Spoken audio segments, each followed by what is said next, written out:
The dispenser.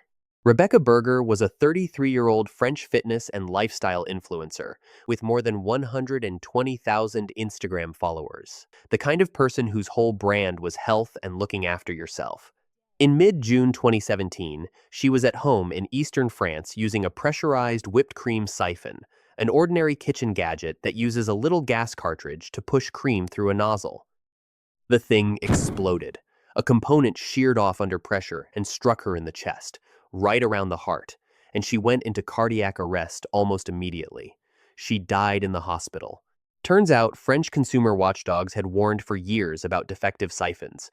15 brands had issued recalls, yet tens of thousands of bad units were still in homes. Berger's family posted a photo of the canister with a warning: "Do not use this in your home." The cutlery tray. A Canadian man, whose name was never released, had traveled to his mother's house to attend his father's funeral. While he was there, he did something kind and ordinary. He started cleaning her kitchen. The dishwasher door was standing open. At some point, he lost his balance and fell onto that open door. The cutlery tray held two sharp, pointed utensils, and when he came down on it, both of them pierced his body. According to the RCMP, that's what killed him: two utensils in a dishwasher tray. The Mounties treated it as an accident. The aerosol can. Jonathan Capewell was a 16-year-old schoolboy from Oldham, near Manchester, England, and by every account he was just obsessed with smelling good. He sprayed his whole body with deodorant at least twice a day in his bedroom. In 1998, Jonathan collapsed in that bedroom and went into cardiac arrest.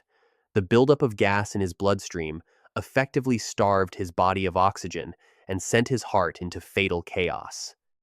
The coroner found about 0.37 milligrams each of butane and propane per liter of blood, the propellant gases in aerosol cans.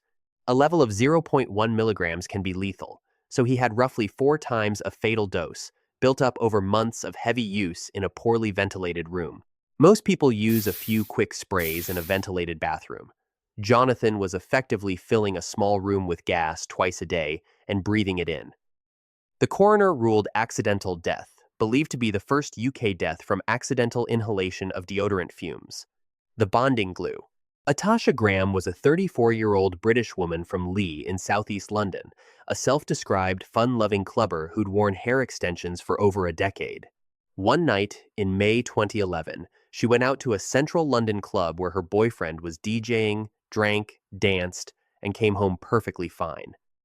Early that morning, around 6 or 7 a.m., she staggered into the hallway, collapsed, and stopped breathing. Her boyfriend tried CPR, paramedics took over, but she was pronounced dead at Lewisham Hospital. In a severe anaphylactic reaction, the airways can swell and blood pressure can crash in minutes, leading to sudden cardiac arrest. The post-mortem found no alcohol poisoning, no drugs, no organ disease, nothing. Pathologist Dr. Michael Heath concluded she died of a massive anaphylactic reaction and raised the bonding glue in her extensions, which often contains latex, as a possible trigger. The flowers and cherries.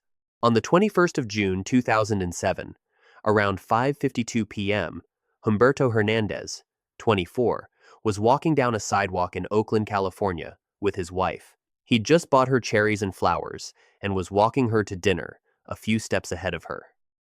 On the street beside them, a Ford Escape blew a tire. The driver lost control and swerved up onto the sidewalk, slamming into a roughly 200-pound fire hydrant. The water pressure underneath launched the hydrant into the air. A sheriff said it flew like a bullet. It struck Humberto in the back of the head, then ricocheted through a fence behind him. His wife saw it happen from only a few steps away. He was pronounced dead at the scene. An officer said if he'd been a foot to either side, it would have missed. The beard. Hans Steininger was the burgomaster of Braunau am Inn, a town on the Austrian-German border, elected mayor 6 times, and famous all over town for his beard, which ran about 4 to 4.5 feet long. He normally kept it carefully rolled up and tucked into a pocket so it wouldn't get underfoot. On the 28th of September, 1567, a large fire broke out in Braunau, and Steininger rushed out to help manage the panic with his beard hanging loose. As he reached the top of a flight of stairs, he stepped on it, tripped, and tumbled down, breaking his neck. He died from the fall. After his death, the beard was cut off and preserved, and over 450 years later, it's still on display in the District Museum in Braunau, the same beard that killed him. The hay bale. Michael Edwards, known as Mike Edwards, was a 62-year-old British cellist and an original member of Electric Light Orchestra. On the 3rd of September 2010, around 12:30 p.m., he was driving his van along a deserted road in Devon, England, an ordinary afternoon on a quiet country lane. In a field above that road, a 600-kilogram hay bale came loose and started rolling down the steep slope. It picked up speed and slammed into his van as he passed. The reporting says he was crushed and killed instantly. There was no chase, no crime, no one to charge. Just an everyday farm object turned into a deadly weight by gravity and a steep hill at exactly the wrong moment. He'd helped shape one of the biggest sounds in rock, and a bale of hay took him out on an empty Devon road. The 3. Wood. Jeremy Breno was a 16-year-old golfer from Gloversville, New York, playing around at Kingsborough Golf Club on Sunday, July 10, 1994. He was on the 6th hole when he hit a bad shot with his 3. Wood, the kind of frustrating swing every golfer knows. In a flash of anger, he slammed the club against a bench. The shaft snapped, and the broken end sprang straight back at him, driving into his chest. He collapsed almost immediately as the metal tip pierced his pulmonary vein, one of the major vessels near the heart. Fulton County Coroner Paul Decker said he bled to death. The dresser. Joseph Dudek was a 2-year-old toddler from Buena Park, California, the son of Jolene and Craig. The family had bought an IKEA Malm 3-drawer chest years earlier and carried it from Pennsylvania out west. On the 24th of May 2017, Joseph was playing alone in his bedroom while his dad was nearby. The dresser wasn't anchored to the wall. When the little boy pulled or climbed on the drawers, the whole thing tipped forward and crushed him, and he suffocated under its weight. His father pulled it off and called 911, but Joseph couldn't be revived. IKEA had recalled tens of millions of these dressers in 2016, but the family says they never got the notice. In January 2020, IKEA agreed to pay $46 million, reported as the largest child wrongful death settlement in U.S. history at the time. The stove. According to a single secondary account, Aidan Bray was a 24-year-old man from Kent, Washington, living in a trailer. The story goes that he did something nobody should ever do with a lava lamp. He set it on the stove to warm it up faster. As it heated, the pressure inside reportedly built up fast, and once the liquid hit boiling point, the lamp exploded. Glass shards flew outward, and one of them pierced his heart. He was found dead in the trailer. The details here are thin, single source, with no police record or coroner finding to confirm any of it. The Coke machine. Kevin Mackle was a 21-year-old Canadian student from Etobicoke, Ontario, attending Bishop's University in Lennoxville, Quebec.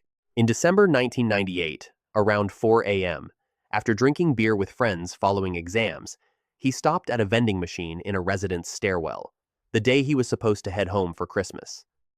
He tried to shake a drink loose, rocking the machine. It weighed about 420 kilograms, roughly 1,000 pounds, and it tipped over and pinned him underneath. He died of asphyxiation. His family sued Coca-Cola, the machine maker Vendo, the operator, and the university, alleging the model was known to tip when shaken. Coca-Cola pointed to its warning labels, which read that tipping or rocking may cause injury or death. The university removed 12 of its 30 machines afterward. The retort.